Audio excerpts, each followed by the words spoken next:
Todos los comentarios, opiniones, posturas y anécdotas emitidas por los invitados son responsabilidad de ellos mismos y ajenas tanto a Javier Paniagua como al equipo de trabajo de este programa. Este es un programa de entretenimiento que tiene como único objetivo charlar sobre música, anécdotas e historias que puedan entretener, informar y en algunos casos inspirar a nuestra audiencia.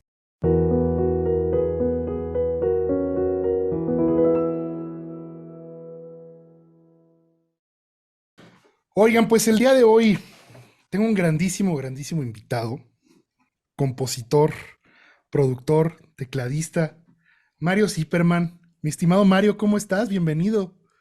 Hola, ¿cómo estás? Bienvenido, muchas gracias por la invitación y nos juntaremos a hablar un poco de música y de todas las cosas que nos gustan y nos interesan.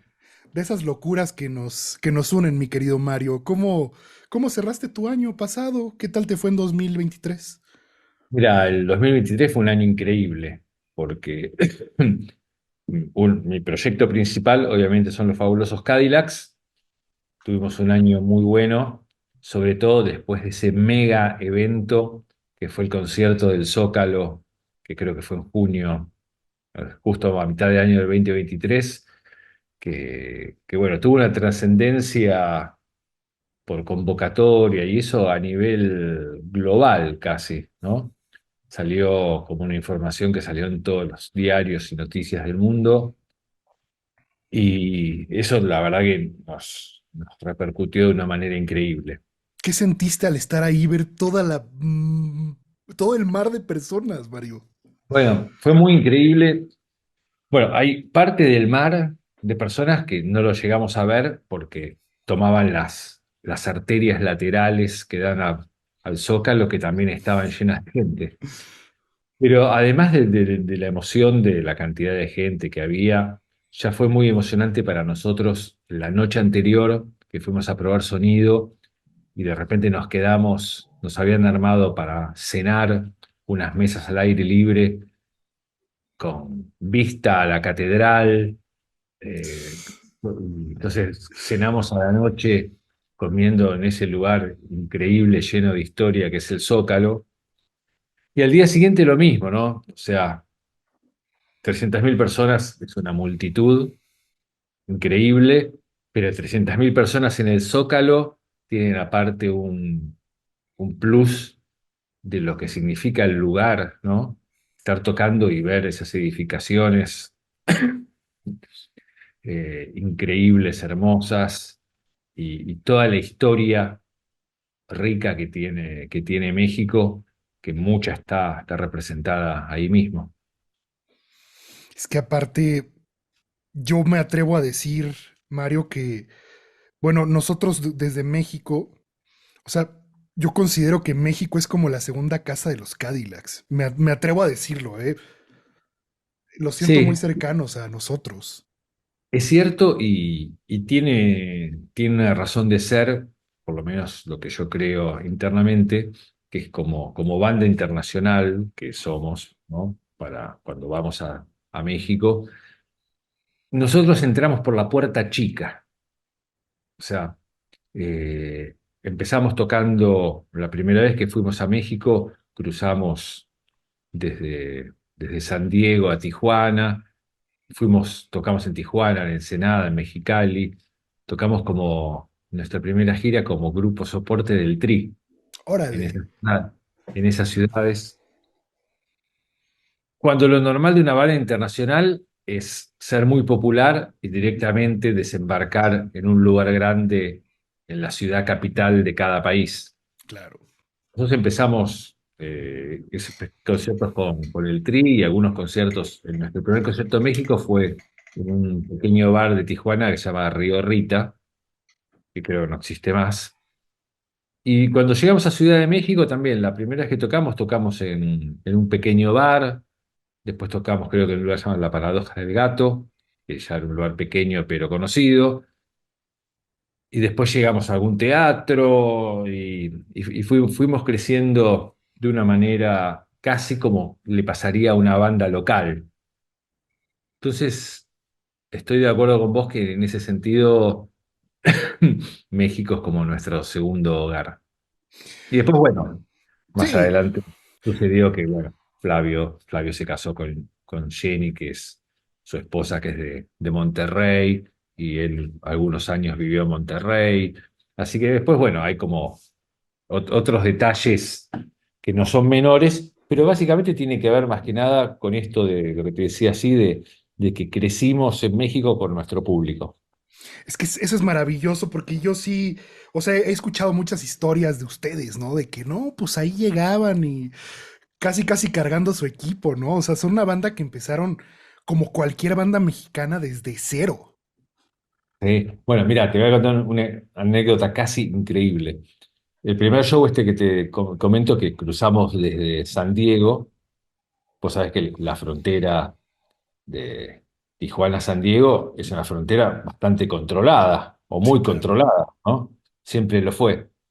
Eh, Tocamos en Tijuana y cuando decidimos volver a San Diego, uno de los chicos dice, me olvidé el pasaporte en Los Ángeles. No Claro, es, para salir de Estados Unidos no le pidieron el pasaporte. claro.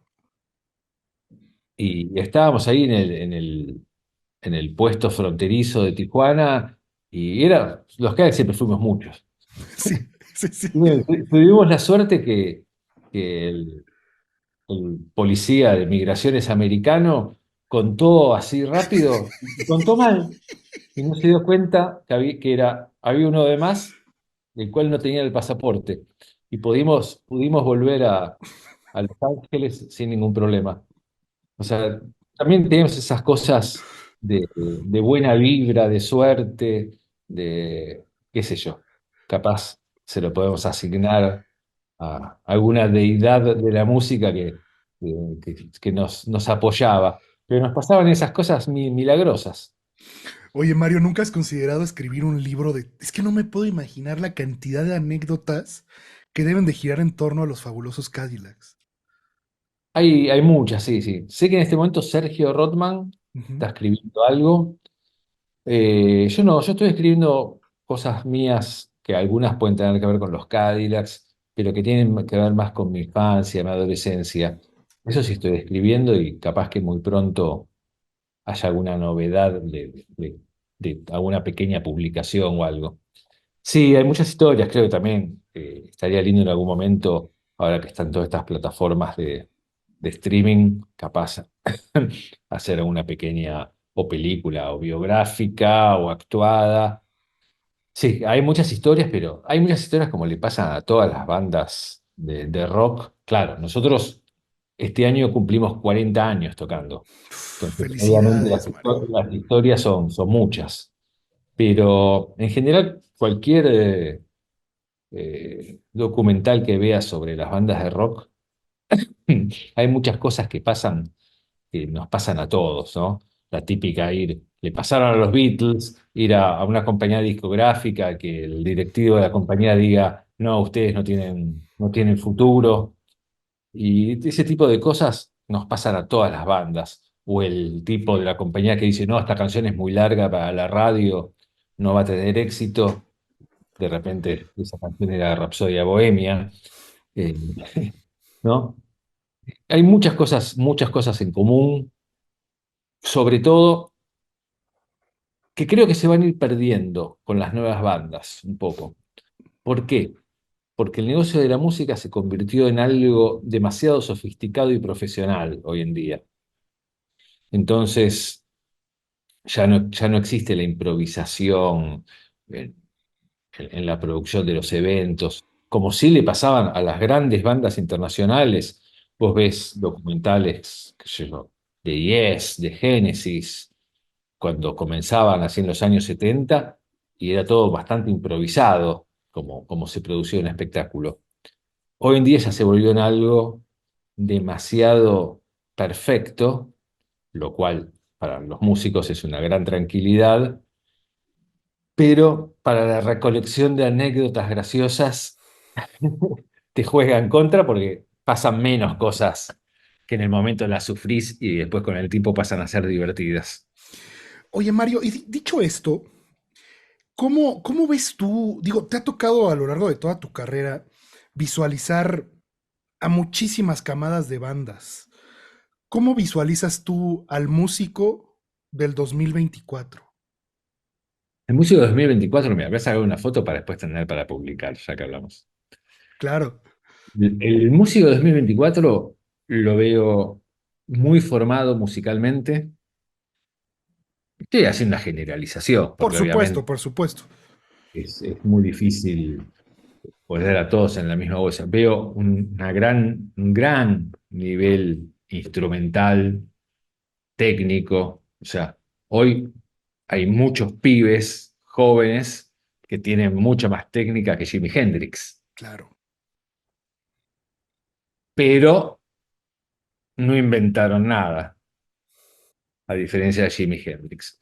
Un poco me parece que pasa eso. Es muy difícil de verdad escuchar algo que sea hiper original, como fue la irrupción de los Beatles o de Jimi Hendrix o de Who o esas bandas. Y por otro lado, también me parece, por lo menos en Argentina, que los pibes músicos de ahora no tienen el sufrimiento generacional de Sí. estar transgrediendo algo. O sea, yo creo que todos los papás de hoy en día quieren que sus hijos sean estrellas de rock o futbolistas, mientras que cuando yo era pibe, nuestros padres querían que fuéramos abogados, ingenieros, médicos. Entonces, cuando nosotros agarrábamos un instrumento y empezamos a estudiar, no solo estudiábamos el instrumento, sino que estudiábamos de una manera, eh, obviamente no estudiábamos, ¿no? O sea, tocar el instrumento significaba también una rebelión contra un montón de cosas familiares, generacionales y eso. Ese hambre de rebelión así, hoy está más difícil de encontrar, me parece. Pero técnicamente hay músicos con unas técnicas que no lo podés creer. Mario, antes de profundizar en tu vida, me gustaría formularte la pregunta que le hago a todos mis invitados. Para Mario Zipperman, ¿qué es la música? Mira, para mí la música eh, es mi forma de vivir. No soy un tipo que está las 24 horas escuchando música en este momento de mi vida. En otros momentos capaz que sí. Pero nada, la música para mí es algo maravilloso, sanador, eh, que te hace crecer, que te hace sentir bien. En nuestro caso, que nos hizo conocer el mundo y que conocer el mundo no significa solamente ver la Torre Eiffel o, o eso, sino conocer el mundo con profundidad, eh, poder relacionarse con músicos de otros países y ver de verdad como eh, habernos vuelto adultos un poco más sabios gracias a la música. Mario, me gustaría construir una línea de tiempo de la música que has escuchado a lo largo de tu vida. Vayámonos a tu infancia. ¿Naciste en Buenos Aires? Nací en Buenos Aires en el año 63, Ok. eh, o sea que por más que era muy chiquito, nací en un buen momento. Tuve la suerte, mucha suerte, de conocer a un señor que era amigo de mi papá, que era el amigo hippie de mi papá. Ok. Es más, este domingo voy a ir a tomar el té con él, tiene 87, 88 años en este momento, que me hizo escuchar esta música maravillosa que estaba surgiendo en el mundo. Por más mi papá escuchaba más música clásica, escuchaba jazz, eh, capaz escuchaba a Harry Belafonte como lo más popular que podía escuchar, pero este señor Leone, que era un italiano que vivía acá en Argentina, casado con una bailarina de música, de danza contemporánea, eh, me hizo escuchar los Beatles, The Who, los Rolling Stones. las bandas pioneras de rock nacional como Billy Bond y La Pesada, Almendra, la banda de Luis Alberto Spinetta, y esas bandas, y no solo me las hizo escuchar, sino que íbamos a su casa, y su casa era una casa llena de color. Eh, Ellos se vestían con ropa de colores, había cuadros con colores de artistas de arte contemporáneo argentino, con mucho color.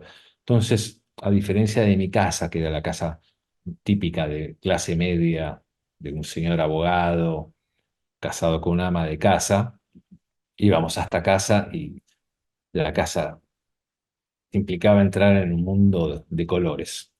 Y en esta primera etapa de muy chiquitito, estas fueron las bandas. O sea, recuerdo como discos emblemáticos que aparte este señor le prestaba, o sea, me prestaba a mí que tenía 7 años, sus vinilos. Me enseñó a cómo agarrar un disco, cómo limpiarlo, y tenía la confianza en un nene de 7 años de que le iba a cuidar sus tesoros. Y así fue como los primeros discos que me llevé a mi casa, que me prestó de Leone, fue Tommy de The Who, que hoy es la banda que sigo amando profundamente. eh, Joe Cocker, un disco en vivo de una de las mejores películas que hay sobre una gira de rock and roll, que es Mad Dog and Englishman, espectacular, año 71. Ginger Baker Army, el baterista de Cream, haciendo una especie de free jazz. Eh, Esos fueron los primeros discos que yo me llevé a mi casa, me los grababa en un cassette y luego se los devolvía. Así que tuve toda esta suerte de a los 6 7 años. Ah, bueno, Band of Gypsy de Jimi Hendrix, eh, qué sé yo. ¿Le entraste a los Rolling Stones en algún momento? A los Rolling Stones le entré más, un poquito más grande. No, me gustan mucho, no todos sus discos, me gustan mucho, pero le entré un poquito más grande. Y eso en Argentina es un país muy, acá le dicen muy rolinga.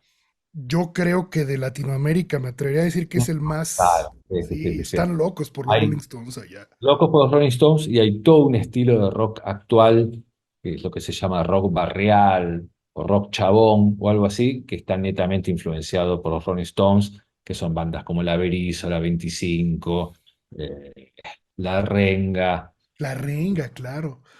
y un montón de bandas más que son lo que acá le decimos rolingas. Rolingas. Rolingas, que es un término que los propios Stones aprendieron de las Ah, veces sí, que... órale. Sí, hay documentales de alguno de ellos, no sé si Jagger así, explica que en Argentina, que es un país que está muy lejos en Sudamérica, hay una tribu que son los rolingas, Qué son los increíble fanáticos de esos. que ya los identifiquen, ¿no? Pero sí, los Stones los escuché mucho, me gusta. eh, el rock británico me gusta mucho The Kinks, eh, The Who, de toda la vida, en todas sus etapas. eh, Dave Clark Five, por más que es una banda un poco más comercial o pop dentro del rock británico. Creo que los británicos encontraron un sonido increíble que tiene que ver con lo que uno siempre piensa, ¿no? Y que lo voy a relacionar con algo de los Cadillacs. Los Beatles querían sonar como Chuck Berry o como los pioneros de rock en general afroamericanos. Y obviamente les salía muy mal. O sea, nunca sonaron ni parecido a Chuck Berry. Pero por suerte, porque eh, lograron ese sonido inglés tan identificatorio. Los Stones sí lograron sonar un poquito más bluseros Sí. y, y- y un poquito más negros en cuanto a cómo tocar el R&B, el soul, eh, el blues. Pero bueno, los Beatles les salía tan mal, por suerte, que lograron ese sonido hermoso que después eh, se Sí, pues siguió. ya la historia, o sea, Claro, por ejemplo, yo soy muy fanático de The Jam, de Paul Weller, de Clash, obviamente. eh, y todos esas bandas me gustan mucho porque tienen un sonido muy, muy particular. Oye, por el otro Con lado, el ¿te gusta Tom Petty? Tom Petty, sí, la verdad que Tom Petty lo empecé a como se dice, a valorar mucho en estos últimos años. Vos sabés que yo estoy haciendo un proyecto de canciones de Leonard Cohen, Sí, sí, sí, cantadas en cómo no. español, y eso lo hago con un amigo llamado Gustavo Roca, que es un gran fanático de una banda que yo sí amo de toda la vida, que es Crosby, Stills, Nash and Young, Ok. Crosby, Stills y Nash, depende en qué etapas. Y a partir del amor que mi amigo Gustavo tiene sobre todo por David Crosby, me interioricé un poquito más en las bandas así bien americanas y Tom Petty está dentro De la de- terna, ¿no? Por ahí también estaba, pues Bruce Springsteen también, ¿no? Un poquito. Está Bruce Springsteen, después bueno, los grupos sureños como Doobie Brothers, eh, Allman Brothers. La verdad que hay tanta música hermosa en el mundo para escuchar que no nos alcanza el tiempo. Pero sí, dentro de la música americana, para mí, Dylan y Crosby, Stills, Nash and Young, o Neil Young también aparte, canadiense, pero lo ponemos dentro de la música americana de Estados Unidos. Es una música muy, muy, muy increíble, unas armonías vocales espectaculares. Como ahora lo valoré también a The Eagles, que era una Uf. banda que en su momento eh, para mí era demasiado americana y eso, pero que hoy en día me parece una super banda. Es que hay artistas que creo que son para cierta edad, ¿no? O sea, entrarle a cierta edad. Por decir, a mí me pasó con Pink Floyd que lo pude comprender al 100% como a los 25 años. O sea, porque hay bandas en donde tienes que entender como la concepción social de dónde venían, el entorno político. Creo que no nada más a veces es la música, sino que hay que entender como todo lo que hay alrededor, ¿no? Exacto. Bueno, dentro de los discos que estaba mi amigo de mi papá, me acordé de otro que fue pionero para mí, que fue Inagata da Vida de Iron Butterfly. Me gustan mucho las bandas de California, o sea, como The Doors, Iron Butterfly, eh, todo. Y el disco de Woodstock, el disco de la banda de sonido de Woodstock fue para mí también algo que me marcó eternamente. Y con respecto a Pink Floyd, me acuerdo perfecto la primera vez que escuché El lado oscuro de la luna, lo trajo un amigo de mi hermana, que era un poco más grande que yo, y puso el disco y yo sentía que era una música como eclesiástica. Me sentía como si estuviera dentro de Notre Dame escuchando un órgano de tubos o algo así. Esa fue mi primera impresión. Fue en el año 73, yo tenía 10, 11 años. Eh, Hoy en día escuchas un disco como Dark Side of the Moon y es casi una música pop. Sí, claro, claro, claro. Pero en su momento, claro, fueron discos que eran un sonido completamente nuevo, que sí, no lo entendías a primera escucha. Y la manera en cómo se hacían también, ¿no? Mario, porque creo que algo que hizo mucho Pink Floyd fue como, siento que como que experimentar mucho en las grabaciones, algo que los Beatles también hicieron, ¿no? Sí, sí. Para entender la música progresiva inglesa, hay un libro muy lindo de un autor argentino que se llama Cambiaso, Cambiazo. que Ah, mira, lo voy a anotar. no me acuerdo el nombre, que son dos volúmenes, que es algo de historia social de la música progresiva inglesa, algo así. Yo leí el volumen uno muy interesante, el volumen 2 ya me pareció demasiado específico, Ok. pero muy interesante como explicaba qué sentido, de dónde surgía todo este movimiento y cuando lees y entendés un poquito esas cosas, a veces empezás como a disfrutar más la música porque también entendés a dónde querían llegar o qué es lo que querían que suceda. Lo mismo, por decir, con los Beatles me pasó lo mismo, que yo decía, juzgándolo desde la música del presente, pues sí decía, a ver, como por qué fueron tan grandes, ¿no? Yo en mi ignorancia pensaba eso. pero ya cuando entendías la sociedad en la que ellos crecieron y cómo salieron ellos a decir las cosas, bueno, fue algo totalmente disruptivo en esos años.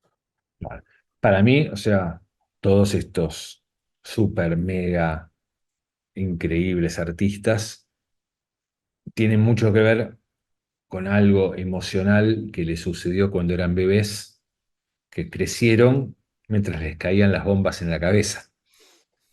Muchos de esos, y seguramente tener pasado noches enteras en túneles de refugios antiaéreos en la oscuridad, escuchando cómo temblaba sus edificios.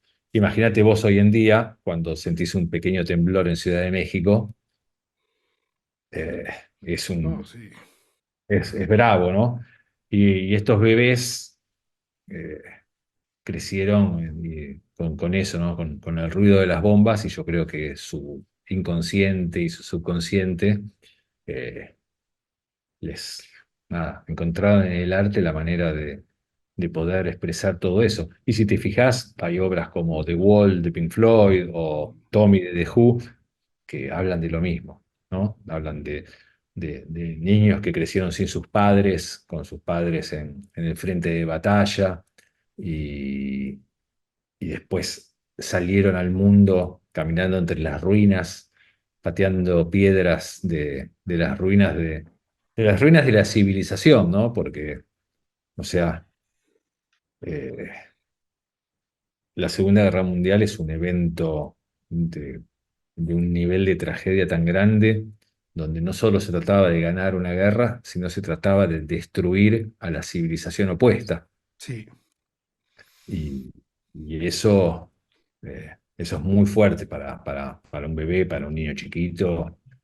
Eh, Después, bueno, comieron racionamiento de comida durante sus infancias, un montón de cosas increíbles bueno, creo que eso lo expresaron en el arte de una manera increíble. Por eso a veces me preguntan, ¿habrá una nueva generación de músicos que cambien el mundo como la cambió esta generación?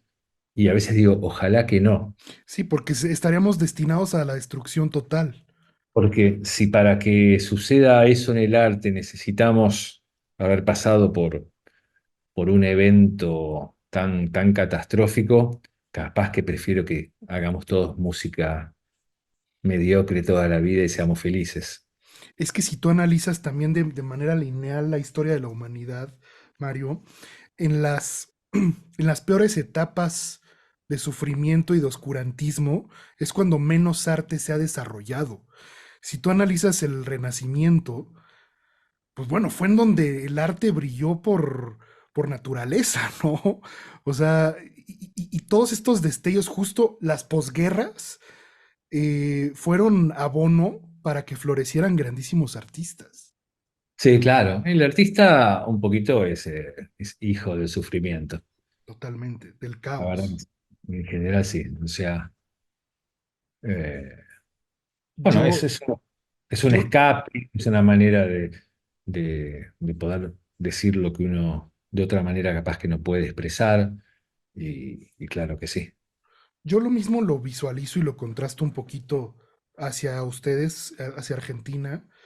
Digo, después de todo la tragedia de las Malvinas, pues emergieron grandísimos artistas en Argentina y creo que ha sido de los periodos más bollantes en cuanto a arte. Claro, sí, en realidad el evento de la Guerra de las Malvinas es el desenlace de los 7 años de dictadura militar, 7 años de la última dictadura militar, pero en realidad hubo un periodo pequeño democrático antes de esos 7 años, pero antes de eso también hubo otro gobierno militar que fue el del general Onganía, que corresponde con estos años 60, que, que sí, claro, fueron momentos donde por suerte hubo mucha gente que pudo trascender en el arte, ¿no? Pero también este gobierno de Onganía en los 60 nos llevó después al tema de de los grupos de terrorismo de Estado, un montón de cosas que es una cicatriz enorme que tiene Argentina, que es tan grande que ya pasaron 50 años y es una cicatriz que no está cerrada. eh, y va a tardar muchos años más en cicatrizar. Bueno, el mundo es bastante complicado hoy en día, siempre lo fue, bastante cruel y, y siempre pasan, así como pasan cosas horribles, pasan cosas hermosas también. Como Cambalache de Sánchez Discépolo, ¿no? El mundo fue y será una porquería, ya lo sé. Claro, mira, justo eh, en mi proyecto de canciones de Leonard Cohen, Ajá, hay tal, una de sus canciones más emblemáticas es Everybody Knows, ok. de Leonard Cohen. Y en un momento cuando la estábamos grabando, la cantó Jorge Minizale, que es un músico muy bueno de Argentina que tiene una banda llamada Suéter, muy buena. Y en un momento cuando lo estaba cantando en castellano, yo estaba pensando, Everybody Knows de Leonard Cohen es la versión sajona de Cambalache, de Claro. Discépolo. Entonces le digo, cuando terminó la canción, le digo, recitá. El mundo fue y será una porquería, ya lo sé. Porque en realidad con distintos parámetros o con distintos puntos de vista, pero eh, las cosas que suceden en el mundo, las crueldades, las ambigüedades, esas cosas son en todos lados lo mismo, capaz con alguna diferencia de escala, ¿no? Claro, Obviamente hay países donde las cosas toman una dimensión dramática tremenda y hay otras que no. Pero nunca se sabe, porque, vuelvo a decir, uno de los países más cultos del mundo, que fue Alemania, dejó surgir un monstruo como Hitler, otro, Italia también, ¿no? O sea, toda la claro. cultura italiana para que aparezca un Mussolini. eh, y así, la sociedad en conjunto a veces toma caminos que no son los adecuados, ni aún habiendo democracia y que sea el voto popular. Pues la democracia creo que es uno de los mejores sistemas que podemos tener, pero no es infalible para nada, ¿no? Claro, Y a veces tener muchos votos no amerita a que el que lo haya logrado sea una buena persona y vaya por buenas intenciones. por supuesto. Pero no nos queda otra, sigue siendo el mejor sistema por ahora. Oye, Mario, siempre he tenido yo una duda. ¿Por qué, digo, tú lo vives, obviamente, en primera persona? ¿Por qué consideras tú que el argentino es tan rockero? Evidentemente es el país más rockero de Latinoamérica. O sea, sin temor a equivocarme. Eh, bueno, ahí voy a lo que diría Brian Eno de sus estrategias oblicuas. De una falencia podés hacer una virtud. Ujú, Creo que Argentina como cultura tuvo una falencia muy grande en ignorar sus raíces de pueblos originarios de, y tener una mirada más hacia Europa o Estados Unidos.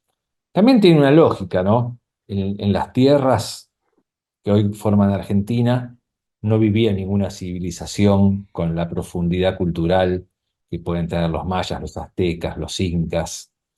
O sea, eran pueblos más nómades, ganaderos, con una cultura mucho más básica. No estoy justificando nada, pero sí, obviamente para los descendientes de españoles que llegaron acá, era menos interesante, como capaz, no sé, no sé tu apellido, no sí, sé como de dónde. culturalmente hablando, ¿no? Era un poquito Ah, menos ya, sofisticado. claro, entonces Argentina nunca miró demasiado a, a su propia cultura. Entonces, claro, le pusimos mucha mirada a lo que venía de Europa, de Estados Unidos, y creo que por eso somos bastante rockeros. Ahora, bueno, logramos ahora con el tiempo mezclar ese rock con el folclore argentino, que es lindo, muy lindo, y con el tango, que verdaderamente es algo muy, muy, muy fuerte de la ciudad de Buenos Aires y de Montevideo también en Uruguay. Pero en su momento, claro, nos sentimos muy, muy, muy entusiasmados con, ya desde con Elvis, con las cosas que venían, y después los Beatles, los Stones y eso. Es que el tango verdaderamente, para mí, como músico, como compositor, yo considero que el tango es un patrimonio de la humanidad ya. Te lo digo en serio, es un género divino en donde los grandes tangueros han sido cronistas de la sociedad, pero a un nivel masivo, es algo bellísimo. No, el tango es algo genial. Hay ahora todo una nueva versión del tango con muchos cantores nuevos, increíbles, buenísimos, que hacen un tango actual, no piensan que están en 1920 ni Claro. mucho menos, y que son geniales. Y, y bueno, el tango es increíble y tenemos un exponente increíble que fue Astor Piazzolla, Uf, llevó el tango a un nivel altísimo. Eh, O sea, verdaderamente la música de Piazzolla, que tuve la suerte de verlo muchas veces en vivo, en serio. sí, sí, porque cuando yo empecé el colegio secundario, Ujú. el año 1976, yo fui a un colegio universitario de la ciudad, que es un colegio, O sea, tenías 13 años ahí. claro, cuando tenía 13 años, entramos en un colegio que era un colegio como de un ambiente bastante intelectual. Ujú. Entonces teníamos 13, 14 años y con un grupo de amigos que nos gustaba el rock progresivo, nos gustaba Emerson Lake and Palmer, Genesis, Gentle Giant, Premiata Forneria Marconi, una banda italiana de música progresiva increíble. Encontramos en Piazzolla como una, un estilo que se asemejaba a esta música sofisticada que a nosotros nos gustaba y lo empezamos a seguir mucho. Pero bueno, Piazzolla en esa época era un artista que con su quinteto tocaba en teatros de 100, 200 personas. No era una música popular. Así que teníamos la suerte de ir a ver al quinteto de Piazzolla a, a teatros donde estabas a 10 metros del escenario. Y era increíble. O sea, el quinteto de Piazzolla creo que es uno de los puntos más altos que tiene la música popular mundial. Qué locura haberlo visto. Envidio mucho, mi querido Mario. Oye, Mario, ¿en qué momento de tu vida, tengo entendido que tu papá era abogado, Sí. ¿en qué momento de tu vida, pues te acercas a la música como un ya intérprete, más allá de un melómano? Mira, bueno, como melómano ya lo conté, y como intérprete tiene algo que mucho que ver también con esa cosa generacional de en qué momento del mundo estábamos. Entré en tercer grado del colegio primario, o sea, a los 9 10 años, entra un compañerito nuevo al colegio que tenía hermanas un poco más grandes. Y las hermanas eran muy fanáticas de Spinetta. En esa época ya Almendra no existía, el Pescado Rabioso acababa de separarse, era la época de Invisible. Ok. Y también en el momento donde Sui Generis, que fue la otra banda, la primera banda popular que hubo de rock en la Argentina, de rock nacional, se acababa de separar. Y con este chico, Gustavo Liamgot, que falleció ya hace unos años, empezamos a soñar con ser músicos y con tocar. Y, y armamos nuestras primeras bandas. Tuvimos nuestro primer grupo cuando teníamos 11 años, así que era el dúo Imagen. ¿Así se llamaba Dúo Imagen? Dúo Imagen, sí. Órale. Tengo un montón de grabaciones re lindas del dúo Imagen. Y era eso, o sea. Él tocaba poco de guitarra en esa época, entonces yo dije, bueno, si él toca guitarra, siguiendo un poquito como cómo estaba formado Sui Generis, donde Nito Mestre tocaba guitarra y Charly García el piano, a mí me tocaba el piano. Yo tenía que ser el pianista. Entonces ahí empecé a estudiar piano. Mi tía Silvia tenía, que era música, tenía uno de los pianos, como te contaba antes, que estaban en la casa de Daniel Barenboim, que es primo de mi mamá, en la calle Ecuador y Paraguay. Qué Eh, locura. Tenían una casa familiar que abajo tenía armada una sala de música, donde estaba el piano de cola del papá de Daniel Barenboim, Enrique, que era el profesor Barenboim, que era maestro de piano, no, no solo de su hijo, sino maestro de piano, maestro ya consagrado. Y había muchos pianos, había pianos verticales y eso. Uno de esos pianos fue a parar a la casa de mi tía Silvia, y como mi tía Silvia no lo estaba usando, me conseguí un piano vertical que estuvo muchos años en mi casa. Ese mismo Y te lo llevaste a tu casa. claro, ese piano, ¡Wow! el piano vertical, no era Sí, el sí. No, piano, no, no, pero a ver. pero el piano de la familia. Claro, claro. Ese piano está en la casa de la tía Silvia, ahora en Brasil, en San Pablo, donde ella vive. Eh, y conseguí una profesora de piano que era la mamá del dentista Ok. del barrio, doña Rosita, que me enseñó ahí los primeros rudimentos del piano. El Hanon, todo eso, ¿no? El Hanon todavía lo uso, lo tengo todavía. eh,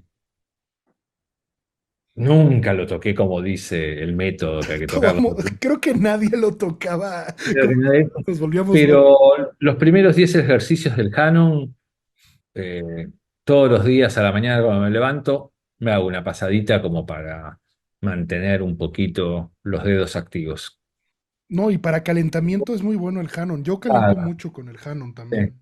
Pero para mí, que quería estudiar música popular, no fueron los mejores profesores los que tuve.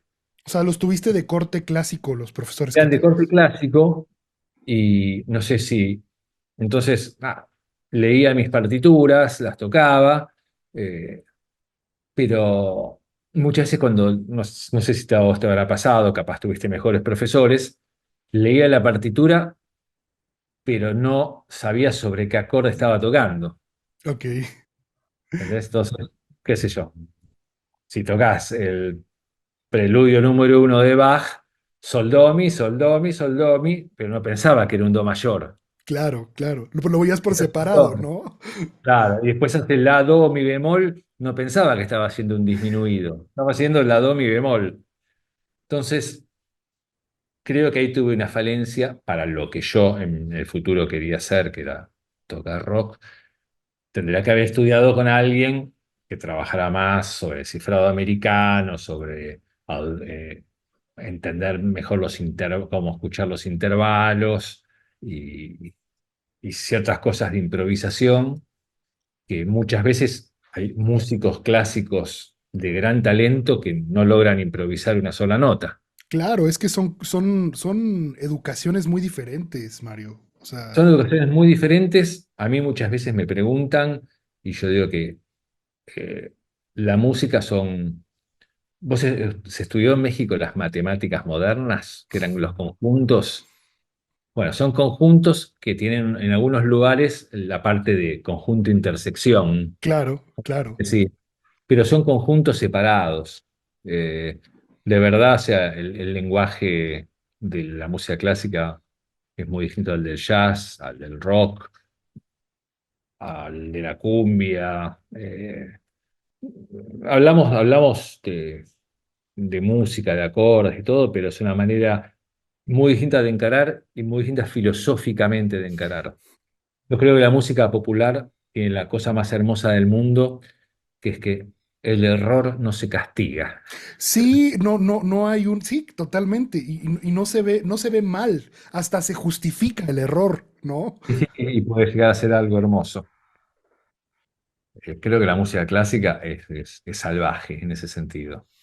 Sí, es muy O sea, estricta y es muy, Sí, o sea, realmente hay ciertos parámetros de los cuales si te sales es muy difícil justificarlo. Claro. Bueno, pero ¿por qué pasa eso un poco? Porque estamos tocando hace pongo uno lejano, así queda más ridículo, pero hace 400 años que estamos tocando las cuatro estaciones de Vivaldi, y lo único que tenemos que hacer es tocarlas mejor, Claro. pero no tocarlas distinto. Eh, y bueno, y con los más contemporáneos más. Entonces, bueno, la música clásica es cruel. Igual a mí, yo trato, cuando estudio en casa, me salen chapuceadas, siempre hay pasajes que no me salen bien, pero toco algunas sonatas de Beethoven, llegué a tocar pero los funerales de Liszt, Ujú. obras ya más complicadas, pero hay partes de los fragmentos que me salen más o menos y partes que me van saliendo bien. Claro, porque simple y sencillamente, pues no es tu área si lo quieres ver así, ¿no? O sea, tu expertise está en otra zona y es igual de válido a un pianista Exacto. de corte clásico o uno de jazz también, si lo pones a hacer rock o pop, probablemente no le salga con el mismo matiz que a Sí, ti, claro, ¿no? exacto. Pero bueno, yo trato de las falencias convertirlas en virtudes. Hoy en día hay muchos pianistas que tocan muy bien, entonces lo importante, me parece hoy en día, es tocar distinto. Claro. Entonces, bueno, en estos últimos años también, aparte del piano, ahondé en un instrumento que seguramente vos conocés, pero no muchos conocen, que es el Ondes Martenot. Mm, con el Eh, anillito, ¿no?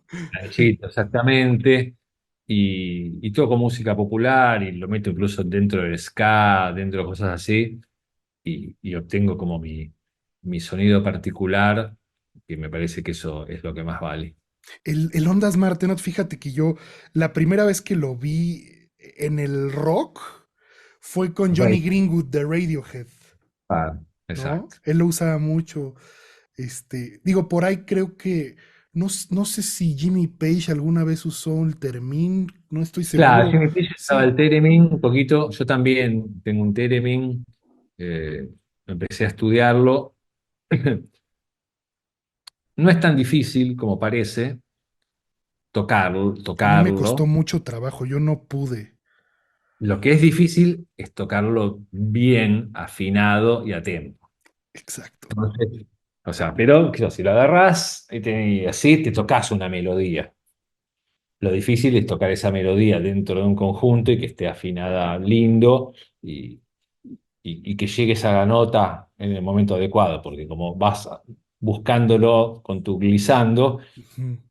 en general llegas medio minuto después al acorde que tienes que llegar.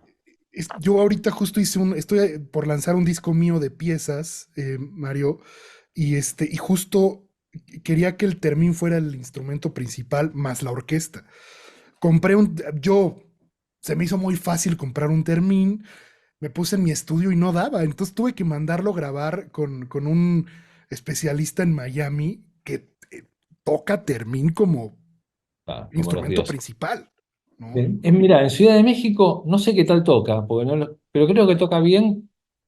Está el doctor Alderete, el artista Órale, plástico, que creo que toca Theremin y creo que lo toca bien. Así que si en algún momento para tenés una saber, mira. presentación, ¿lo conoces, Alderete? No, pero tengo amigos en común con él. Ah, bueno, claro, Sí, gran sí, sí, artista plástico, hizo varias tapas de discos de los Cadillacs y claro. nada, es un artista buenísimo, tiene su banda y él toca Theremin y creo que lo toca bien. Órale, No, para igual no me alguien más acuerdo. cercano, ¿no? Yo por lo menos me parece que anda por ahí, por la zona rosa de Ciudad de México, así que está fácil de encontrarlo. Oye, Mario, bueno, ya que inicias con todo esto y tienes tus primeras bandas, no sé si me equivoco, pero estoy casi seguro que cronológicamente primero estás en Los Encargados, ¿no? Con Daniel Melero. ¿Cómo es esa etapa de tu vida? Claro, bueno, con Daniel Melero, entre los encargados, un poquito ahí volviendo al tema de mi colegio intelectual secundario, tenía un compañero, gran pianista, Hugo Feugelman, que ahora creo que vive en España, que él tocaba con Melero y en ese momento lo sortean y entra al servicio militar. Uf, no. Y entró en el peor servicio militar, que era la Marina, que era el que duraba más meses, y en el peor momento, que fue en un momento previo a Malvinas, pero que había un gran conflicto que casi nos lleva a la guerra con Chile. No, qué horror.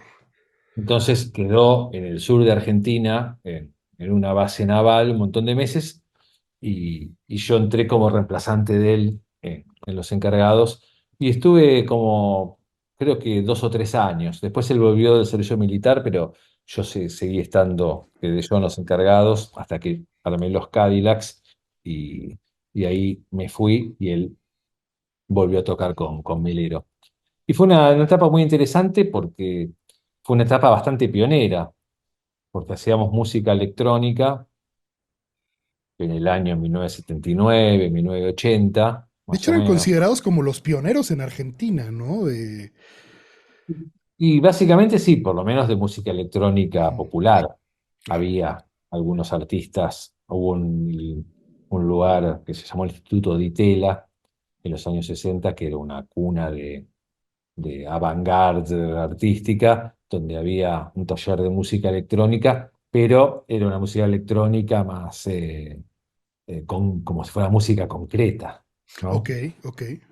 Paul Kane o estos artistas de, de música clásica, culta, electrónica. Los encargados era básicamente una banda de electrónico pop, con canciones. eh, el tema más conocido es el tema que después grabó Soda Stereo, que es Tratame Suavemente. Es un Es, himno esa canción. es un Total. himno y es una canción pop. Esa es una canción de Daniel Melero, de la época de los encargados, en la época que yo estaba tocando ¿Tú con ellos. participaste en esa canción? Hay, hay una versión original que está inédita, donde, claro, o sea, yo estaba en la sala de ensayo, en lo de Daniel Melero, dijo, tengo una canción nueva, es así, sí, re, no sé qué, pum, pum, pum, y la pasamos por primera vez, y en los shows de los encargados era como el momento más fuerte de la canción. Tanto es así que Gustavo Cerati, que era muy amigo de Melero, eh, ya desde esa época le gustaba esa canción, y cuando va a grabar el primer disco de Soda Stereo, eh, esa canción la incluye. Y se Así, hace uno de los himnos más grandes del claro. rock en La versión de español. los encargados era bastante distinta. Era un poco más rítmica. Creo que hoy en día, si uno la busca en YouTube, debe estar. La versión de Seguro. los encargados, sí, seguro. Supongo que sí, que debe estar. Oye, Mario, hablando de Cerati, ¿tú conviviste con él? Muy poquito. Mira,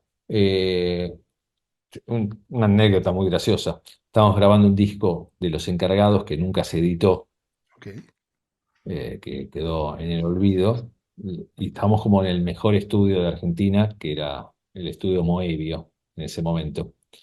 Mientras que Soda Stereo estaba grabando su primer disco en el estudio de CBS, que era un estudio muy antiguo, y Gustavo terminaba su sesión en CBS y venía al estudio que estábamos nosotros y decía, qué bueno, qué suerte que tienen ustedes, que están grabando este disco en este estudio increíble. La cosa que el disco de Los Encargados nunca salió.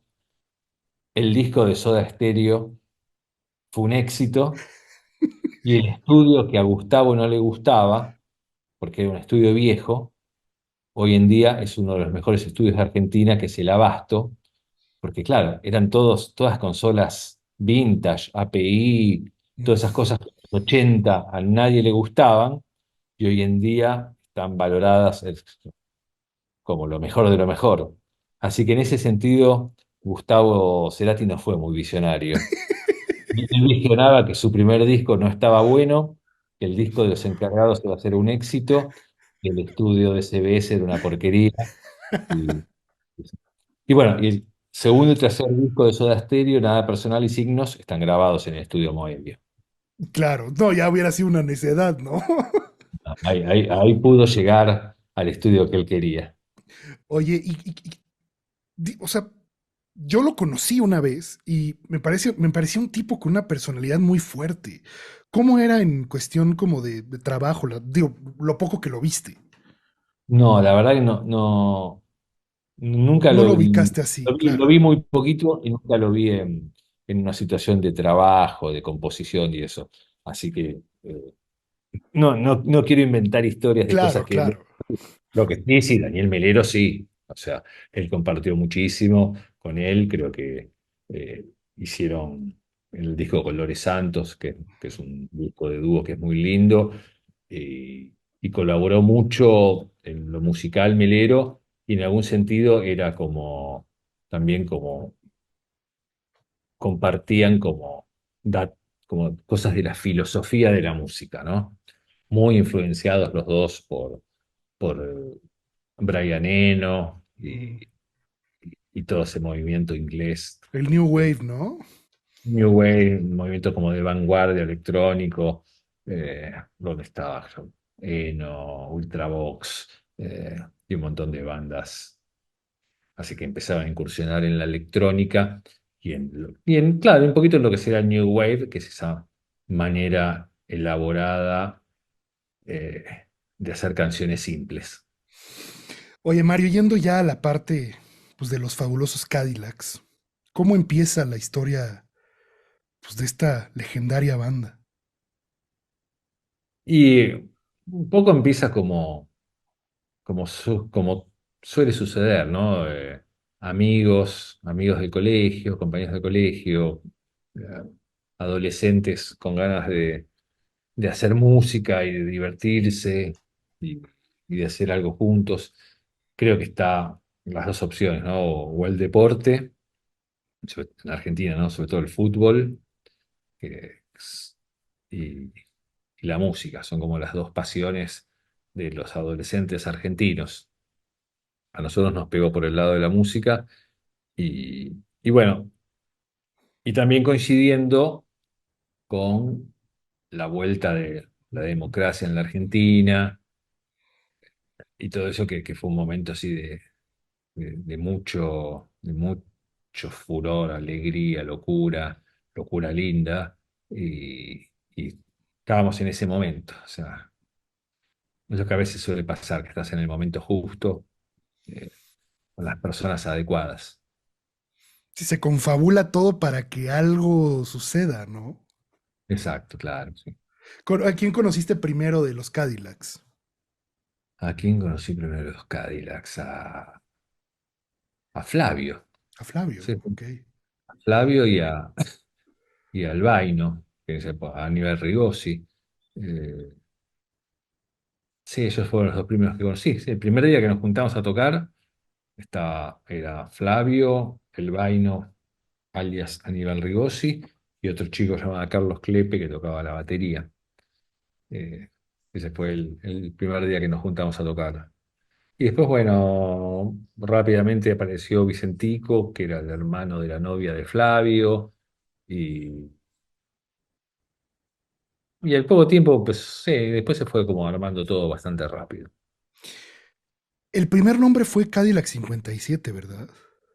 El primer nombre fue Cadillac 57, porque estábamos más influenciados por el rockabilly, habíamos escuchado mucho Stray Cats y, y, éramos más como, claro.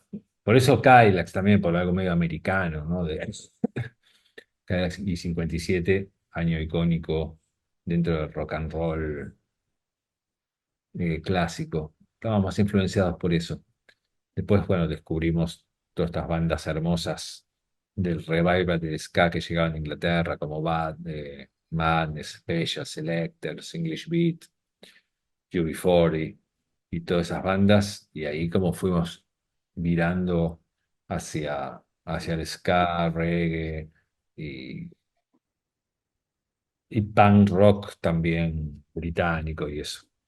Oye, ¿en qué momento cambian el nombre de Cadillac 57 a ya oficialmente los fabulosos Cadillacs? ¿Cómo fue la transición del nombre? Eso fue bastante en el comienzo y fue algo medio fortuito, eh, por un concierto que hicimos en un barcito.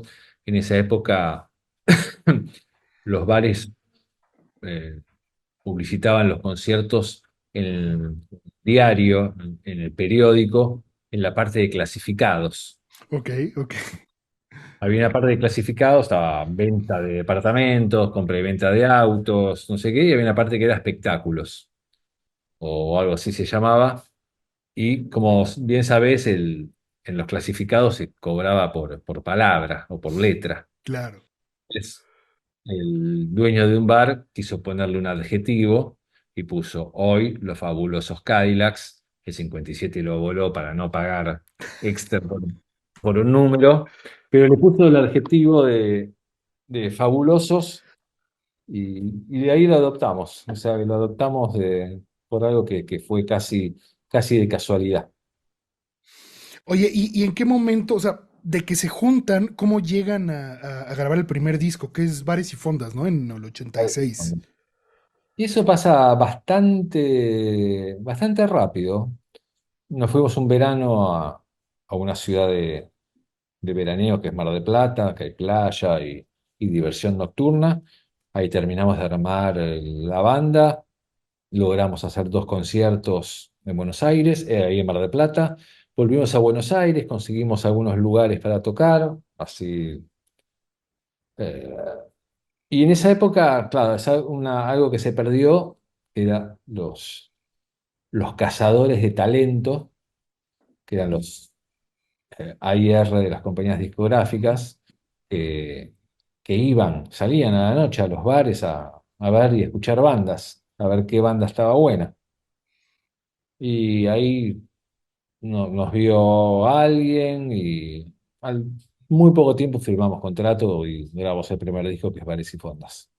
Oye, tú a la par de eso estudiabas arquitectura, ¿verdad? Sí, yo estudié arquitectura y me recibí. Ah, o sea, sí te recibiste, órale. Soy arquitecto recibido, lo cual no significa que haya ejercido, pero sí, terminé la carrera, ya hice una carrera larga, arquitectura de 6 años o algo así, a mí me llevó 7 años, o sea que una gran parte del proyecto con los Cadillacs lo compartí con la facultad. Qué maravilla. Oye, en 1988 lanzan El Ritmo Mundial y junto con ese disco, pues un dueto fascinante que para mí, pues es uno de los más importantes en la historia de la música en español, que es Vasos Vacíos. Sí. ¿Cómo se da, pues, la idea de grabar esta canción con Celia Cruz? Mira, son esas cosas que se dan un poco de vuelta, vamos ahí a la buena suerte, al destino.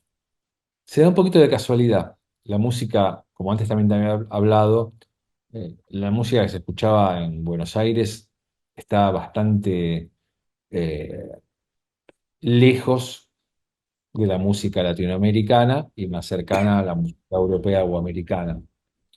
Y en una cena en la casa de un productor argentino estaba invitado Vicentico, también estaba invitado Jerry Masucci, que Ok, era el presidente el dueño de Fania Records.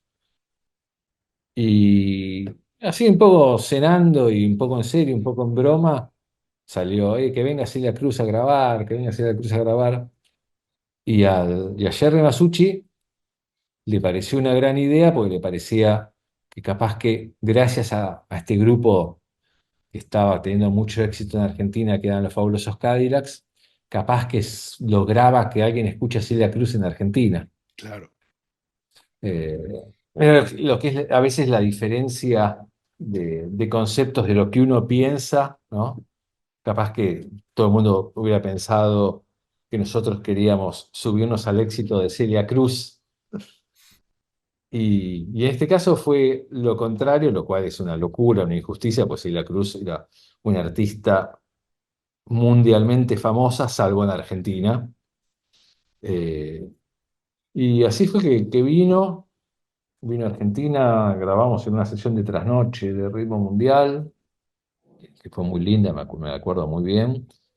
Y bueno, pero fue un tema que en su momento tampoco trascendió mucho. Verdaderamente el tema Vasos Vacíos se hizo muy conocido porque después fue editado en los años 90 en Ujú. el disco donde está Matador. Entonces, como es el disco donde está Matador, eh, arrastró a otros temas a ser muy conocidos. Y Vasos Vacíos sí, se hizo conocido como 5 o 6 años después de haber sido grabado. Sí, yo me acuerdo incluso hasta después, bueno, al menos aquí en México, yo estaba en la primaria, era como año 2000, 2001. Por ahí fue cuando aquí en México empezó a sonar durísimo, que de hecho coincidió con la separación de ustedes en 2001, ¿no? Ah, ujú. O sea, como que aquí teníamos un delay un poquito con Argentina. Yo me acuerdo oírlo como en 2001. Bueno, es ese delay que existía en ese momento en todo el mundo hasta que se inventaron estas cosas de las redes sociales, internet y todo eso que hace que todo sea instantáneo. Pero sí, era un delay que era normal que así fuera en ese momento. Oye, Mario, en una banda tan grande como los Fabulosos Cadillacs, ¿cómo, cómo llegan a una democracia sana habiendo tantos integrantes? Eh, Capaz que no sea una democracia. Sí, sí es sana.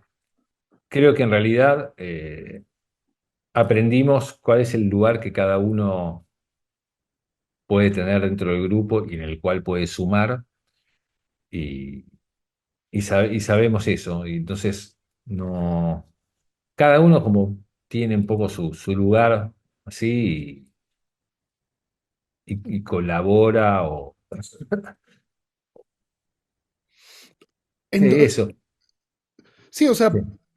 basta con el tema del respeto, que cada quien sepa, Claro, ¿no? claro, pero es algo que lleva mucho tiempo las bandas. eh, y muchas bandas nunca jamás logran encontrar eso, y así pasa que la mayoría de las bandas duran 10 años como mucho, Claro. o mucho, nosotros llevamos 40 años, pero de verdad creo que eh, las personalidades de las personas llevan a que uno pueda cumplir ciertos roles y otros no.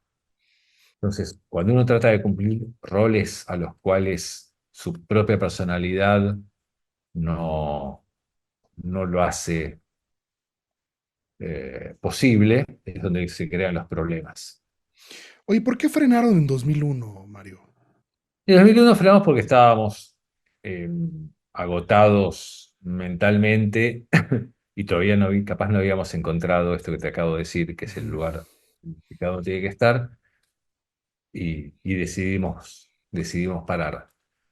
Eh, que eso también es algo difícil de entender, porque desde afuera, cuando uno tiene éxito, la industria musical trata de que no pares nunca, Claro. y pensando que si parás vas a desaparecer. Y, y no es así, o no es así por lo menos para los Cadillacs. Eh, en general, la industria, como también pasa en el fútbol, ¿no? Así como los jugadores de fútbol juegan infiltrados, lesionados, y eso eh, en toda industria se trata de sacar el máximo provecho posible, y a veces está bueno que no sea así, o sea, está bueno poder regular y no quemar el motor antes de llegar a la meta. Claro. Justo cuando frenas con los Cadillacs, te dedicas a tu estudio, ¿no? El Loto Azul a full, Claro, ¿no?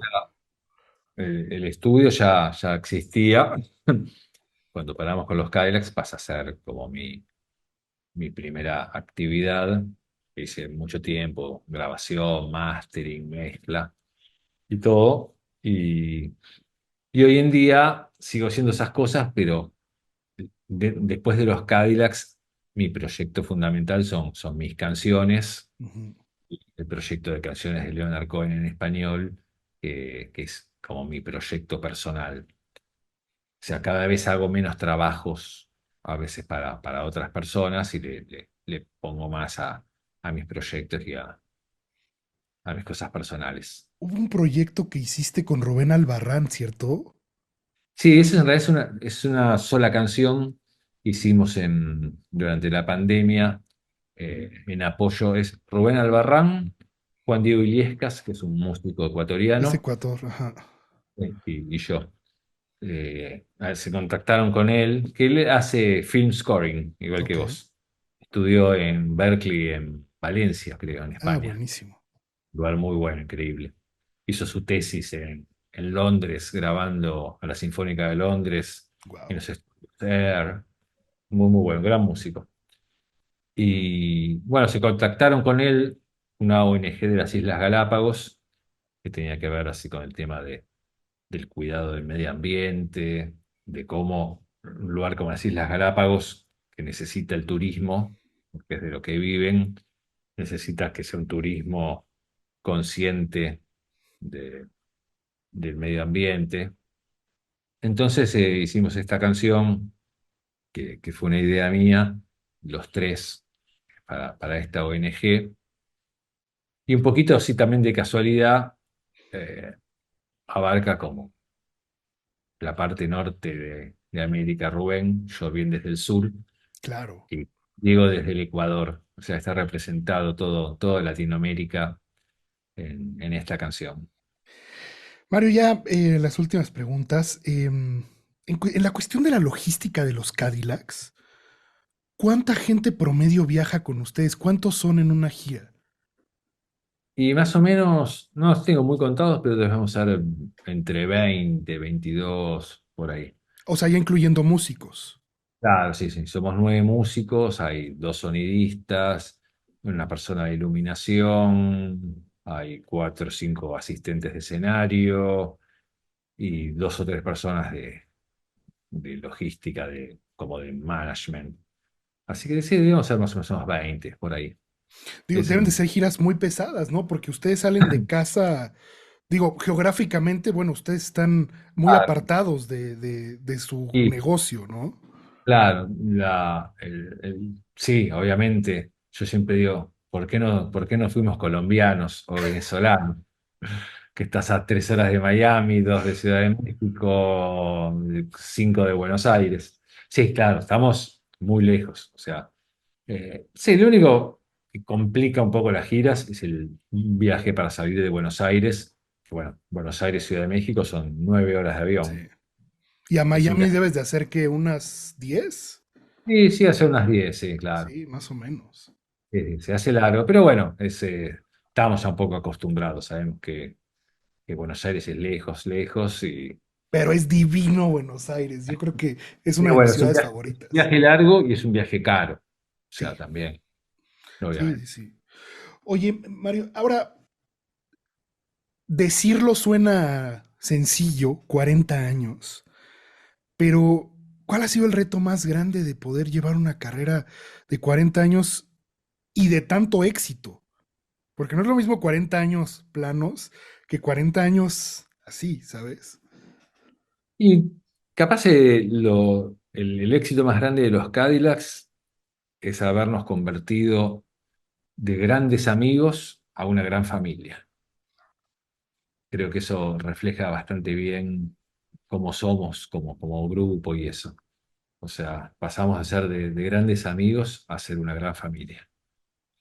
Y justo lo que platicamos hace rato del tema del respeto, debe de ser también ya, o sea, seguramente tú con solo ver la mirada de Flavio o de Vicentico ya sabes lo que está Sí, sí, pasando, claro. ¿no? Claro, nos conocemos hace mucho, sabemos todos las virtudes y los defectos de cada uno. Mario, como última pregunta, ¿qué le puedes pues, recomendar a todos los nuevos chicos y chicas que, bueno, quieren ser escuchados dentro de la música, que se quieren dedicar a esta industria? ¿Qué les puedes recomendar? Yo, o sea, el negocio de la música es muy difícil de predecir. Entonces yo lo que diría es que hagan la música que les gusta de verdad. Creo que eso es como lo único, porque salir a buscar el éxito me parece que puede ser muy frustrante.